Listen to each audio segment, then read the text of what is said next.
जबकि वफाकी वज़ीर इत्तलात अताउल्लाह तारड़ का कहना है कि पीपल्स पार्टी और नून लीग इत्तेहादी हैं, जो मसाइल हैं इनको दूर करेंगे। इत्तेहादियों के तहफ़्फ़ुज़ात दूर करना हमारा फ़र्ज़ है।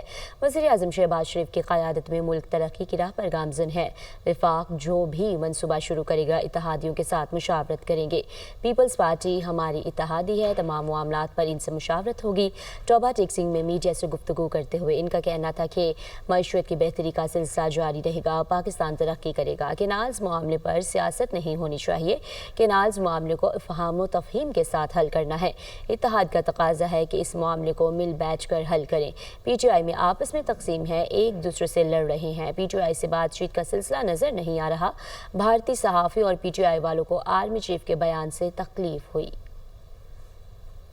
हम आपस में इत्तेहादी हैं, एलाइज हैं, जो भी तहफ़्फ़ुज़ात हमारे इत्तेहादियों के हैं उनको दूर करना ही हमारे फ़राइज़ में शामिल है और इसको इंशाअल्लाह ताला अच्छे तरीके से रिज़ॉल्व किया जाएगा और अच्छे तरीके से इसको आगे लेके चलेंगे। इस पर सियासत नहीं होनी चाहिए।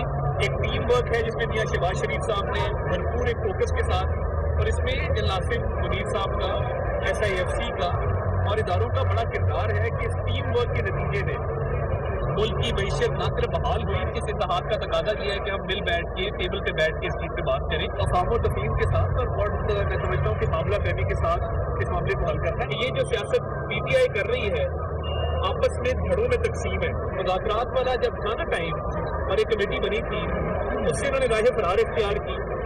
ये तो बातचीत वाला तो कोई मुझे मामला नजर नहीं आता है। इंडियन जर्नलिस्ट जो है उनको जब तकलीफ हुई आर्मी चीफ की तकरीब की और इधर PTI वालों को हुई है तो आपको एजेंडा समझ आ जाना चाहिए किसका क्या एजेंडा है।